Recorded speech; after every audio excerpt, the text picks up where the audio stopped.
Anyone with a smart answer can raise your hand. I love it. He said attending Chatterbox class. Of course, yes. I'll come to that later. Not so fast.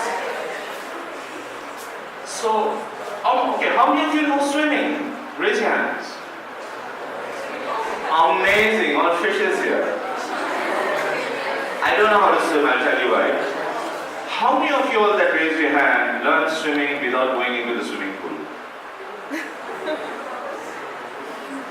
You learn swimming by standing on the side of the pool and not touching the water? No. Huh? Okay, pond, water, whatever, but you have to get into the pool, right? Or you just stand over there and say, okay, now I know how to swim, like me, I don't know how to swim because I was standing outside the swimming pool. So, public speaking, you have to come up on stage and give your speech. There's no other way around. You know, those were the days when I was in school, again I'm referring to those many years ago. There was a competition in school, for example, a debate competition like this is going to happen today, or an extempore speech, or a poetry recitation, or what are the other programs that you have? Drama. And you know, certain particular people, boys, used to be, hello, I'm here. Someone just left, let him go. Only particular students of the class were selected. We'll remember these, they might not remember, they're going through this experience at the moment. Those particular students were always chosen. Okay, you're for drama, you're for poetry, you're for debate, you'll be the class monitor, you'll be the head boy, head girl. Why? Why not us? I've often asked this question. And when we ask the teachers, they said, you know, these people are born with it. They are born talented. Excuse me, we are all born talented. You just give us an opportunity and you see how we showcase our talent. That is an opportunity I missed when I was in school. And that is an opportunity I want to give you while you're in school. So that what I faced in my life, you should not face. I had to go for interviews after interviews. Interviews for my school, colleges. Getting into good colleges, you need your marks, yes. But your interview is more important. I have people who have scored brilliantly in the exams and they've not got through. Why? Because the interview went bad. Do you want to do that for yourself? Or you want to stand out in the crowd and say, yes, I'm a leader? The answer lies with you. So we're giving you an opportunity here to come out of your comfort zone. You have the confidence in you. You just have to bring it out and we will tell you how. Alright. Let's give you some good tips. How many of you have come and stood on stage and talked in front of public? 1, 2, 3, 4, 5, 6. Oh, many of you. Very nice. Do you know when you stand on stage, there are hundreds of subconscious messages going through between you and the audience. Whether you are standing straight or twisted, the audience will judge you, whether you like it or not. They will judge you whether you are confident or you're not confident. ये अपने आप को बुद्धू बना के ही छोड़ेगा या धमाका का स्पीच देगा. This is already decided by the audience. It's only by the way you stand. For example, if you're standing attention, someone will think, oh, this guy's come from an army background. Alright? Someone standing with both the hands at the back. It's an authoritative position. It's how the principals is standing like that. It's got an authority. The teachers, during class, during exams, they walk around like this. What are you doing? Yeah? Some standing like a fig leaf position.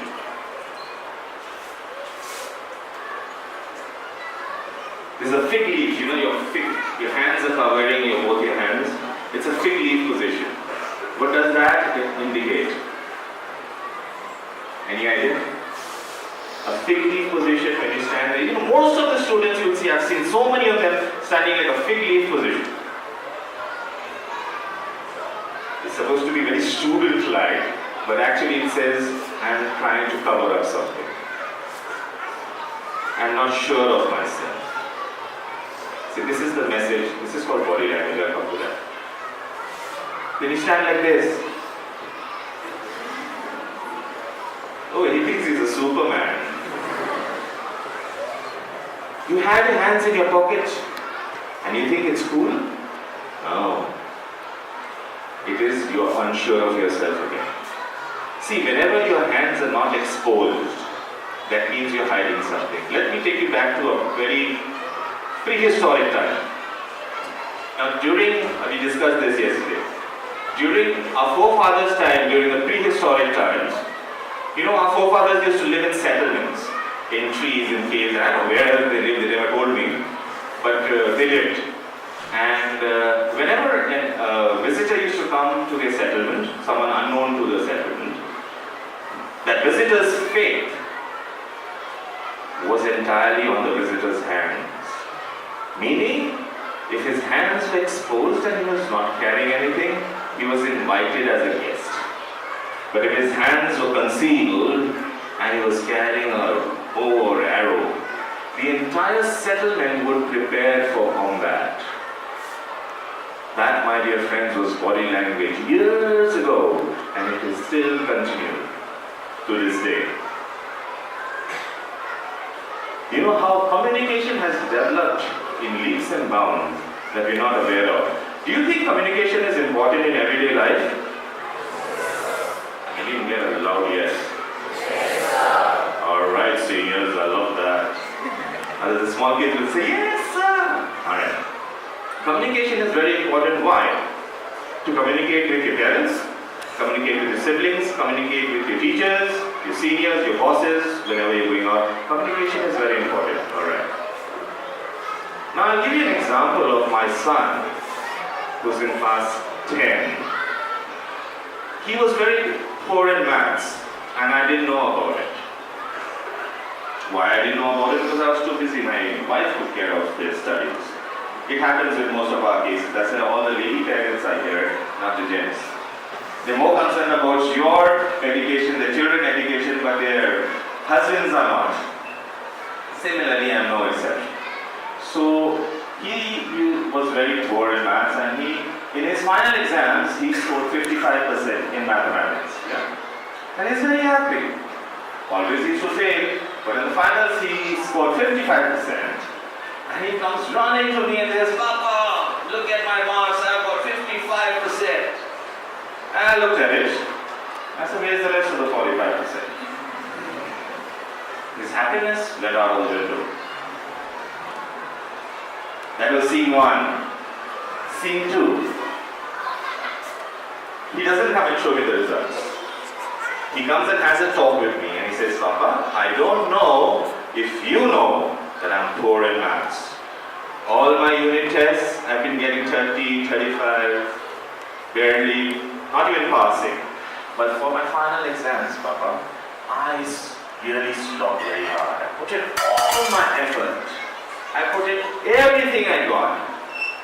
And you won't believe, Papa, you just won't believe, I scored 55% and I was also so happy.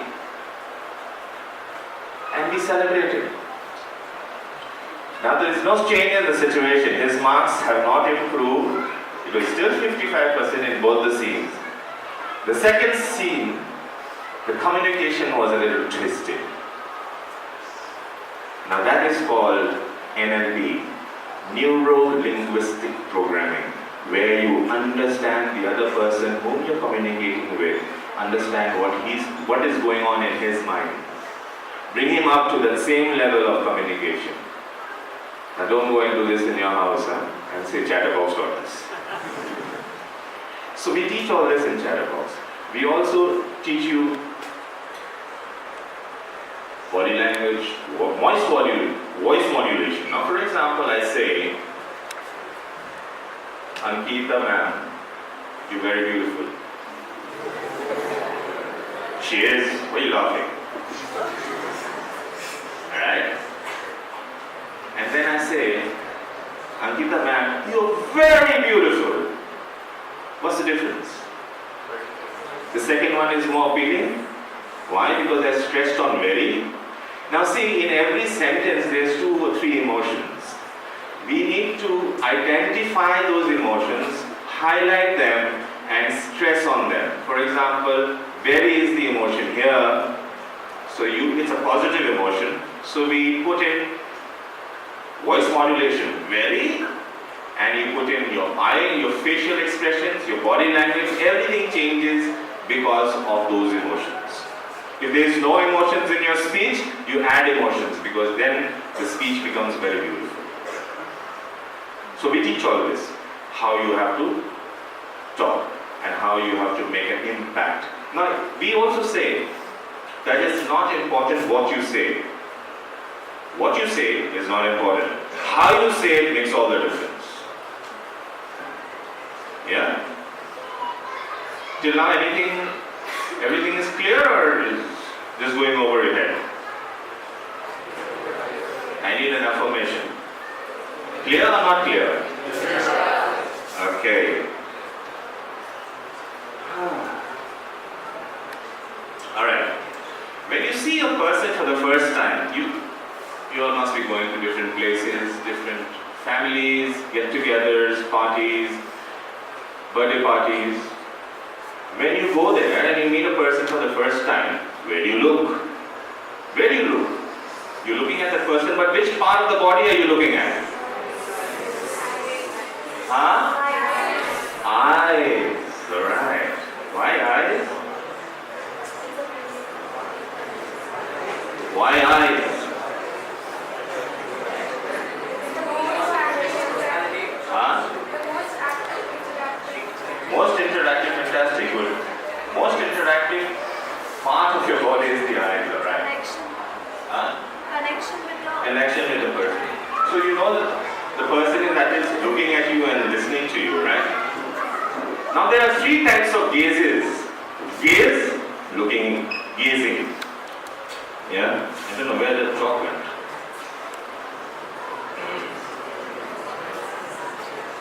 See, I'm a very good drawer. I can draw very well. So don't laugh, okay?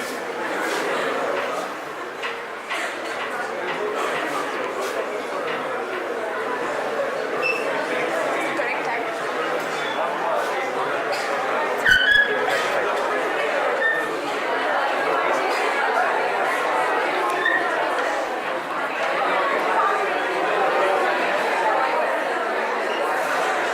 Does it look like my relative?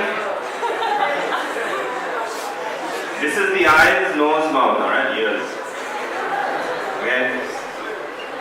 This is this part. This is the temple. When you're looking at this part of a person, this is called a formal gaze. Formal. Meaning you don't know that person very well. You're coming to know that person. You're meeting him for the first time. So this is where you have to gaze. You're also looking in the eyes, but you're looking in the temple area.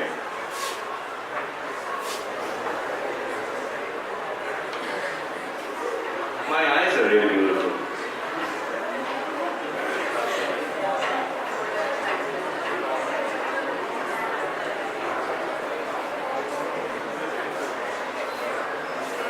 From the eyes to the lips. That's a social gaze that you give to families and friends when you meet. Alright?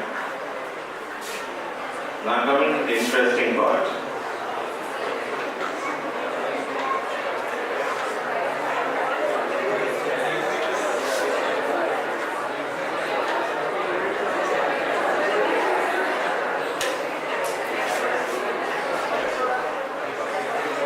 That's an intimate gaze. To your girlfriends, boyfriends, lovers, someone whom you're very close to. So these are the 3 different types of gazes. Okay? So these are the different things that we teach. And it's supposed to be As we were talking about the eyes, do you know when a person you're talking to, you're communicating with, suddenly rubs his eyes? What does that mean? Huh? Not interested? No. Huh? I have to hear one voice at least. What? Dust in his eyes? Fantastic. Of course he's got dust in his eyes. What do you think he's so deep? Everything is not magic here. Yeah, his eyes must be itching. Alright. He might be also strolling for time. He might be also waiting to think of an answer before telling you. Or he might be telling you lies. Hold on to that thought. What if a person... What if a person rubs his nose? Huh? He's having a cold. Of course he's having a cold. His nose is itching. Anything else? He's not sure. He's sure of? He's sure of something? Okay, no. He's having a cold. His nose is itching. He might be again strolling for time. And he might be telling a lie. Okay? See, these things are coming in together. What if a person when you're talking to pulls his collar? The collar touch. Huh? He's lying. Definitely. Okay? He's uncomfortable. His collar must be tight. His neck must be itching. There's so many probabilities, right? Correct? Alright, let me tell you an incident. When we were kids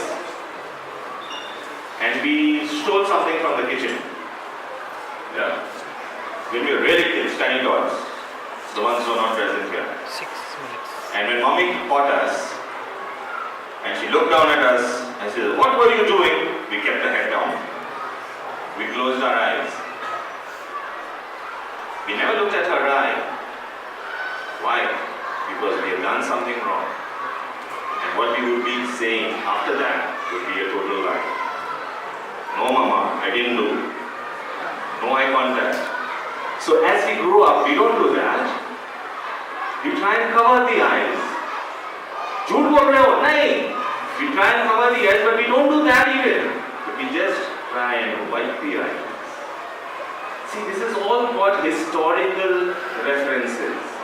It's all scientific. Alright? There's your eye. So that you might have an itch. He might be strolling for time, but he might also be lying. Nose touch. How come the nose touch I'm talking about? Why the nose touch? Again, go back when you were kids.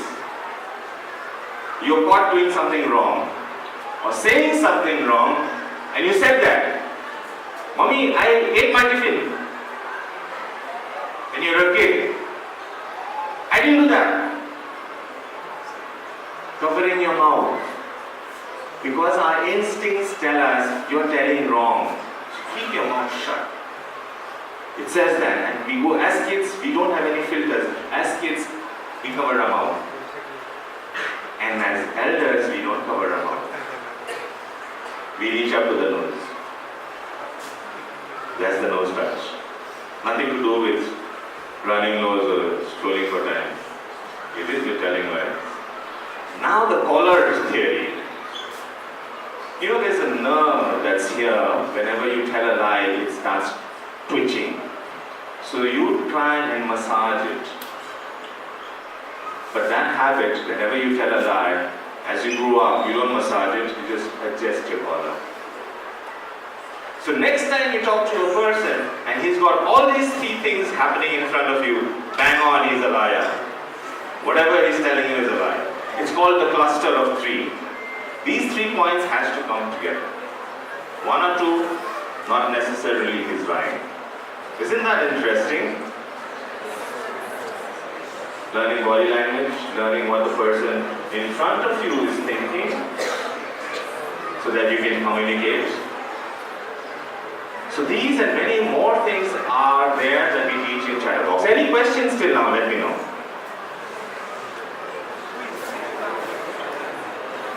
Satu, 2,